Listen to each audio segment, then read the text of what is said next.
Misalnya Anda masih bersama kami, Mas Kohar, sebelum kita lanjutkan diskusi, kita akan mendengarkan lagi opini anggota masyarakat. Saat ini kita sudah terhubung dengan Pak Faisal di Medan, Sumatera Utara. Pak Faisal, selamat pagi.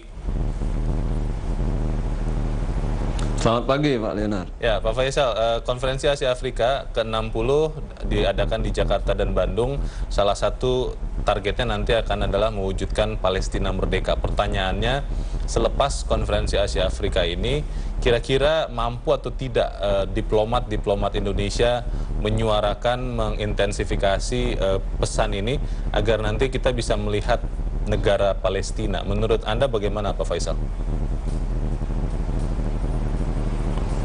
Iya, soal kemampuan tentu kan kita melihat bagaimana pengaruh Indonesia di internasional kan gitu.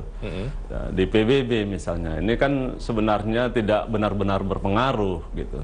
Tapi sebagai sebuah usaha, solidaritas kemanusiaan, komitmen terhadap perdamaian, keyakinan terhadap bahwa perang tidak bisa menjadi masa depan dunia, ya, tidak bisa menjamin masa depan bagaimana kita mengada sebagai umat manusia di muka bumi ini. Nah, ini kan komitmen-komitmen seperti ini harus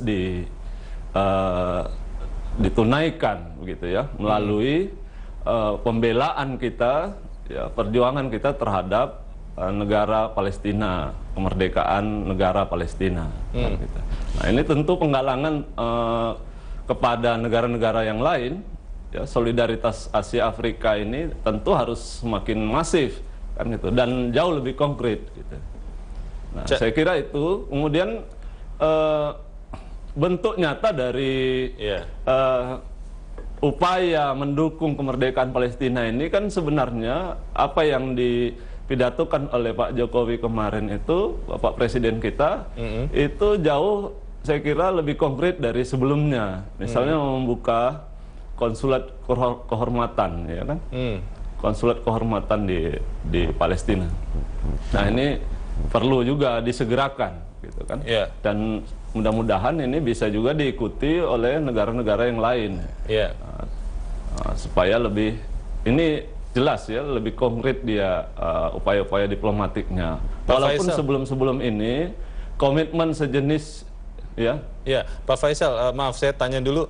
Tentunya ketika kita ingin mewujudkan Palestina merdeka, ada pihak-pihak yang tidak senang, dan mungkin pihak-pihak ini atau negara-negara ini akan meningkatkan tekanan kepada Indonesia untuk tidak melanjutkan usaha ini. Kalau itu yang dilakukan oleh negara-negara itu, Pak, bagaimana sebaiknya strategi pemerintah Indonesia untuk juga bisa memainkan peran aktif mendorong adanya kemerdekaan, perdamaian dunia, tetapi juga tidak menjadi bumerang juga untuk kepentingan Indonesia, Pak? Betul, inilah yang mesti dipertimbangkan oleh Menteri Luar Negeri dan para diplomatnya di sana nanti yang ditugaskan, bagaimana menggalang kekuatan, ya kan, konsolidasi dukungan untuk kemerdekaan negara Palestina ini tanpa merugikan hubungan politik ekonomi kita dengan negara-negara yang sebenarnya bertentangan, menentang kemerdekaan Palestina, kan begitu. Nah, ini bagaimana dialog-dialog yang dibangun. Tapi saya kira memang semua negara-negara di dunia harusnya memahami, ya, idealnya bahwa perang tidak bisa lagi menjadi jaminan untuk cara kita mengada sebagai manusia di muka bumi ini. Kemudian penjajahan itu juga bukan masa depan gitu. Nggak bisa itu dilanjutkan, harus dihapuskan gitu. Dan sejak lama Indonesia berkomitmen terhadap itu. Nah, inilah yang tentu kita berharap kepada para diplomat nanti untuk menegosiasikan, mendialogkan komitmen-komitmen ini secara baik tanpa merugikan kepentingan-kepentingan kita juga terhadap negara-negara yang bertentangan dengan kemerdekaan Palestina. Baik, Pak Faisal Reza, terima kasih Pak sudah menyatakan pendapat Anda pagi ini dari Medan, Sumatera Utara. Selamat pagi, Pak Faisal.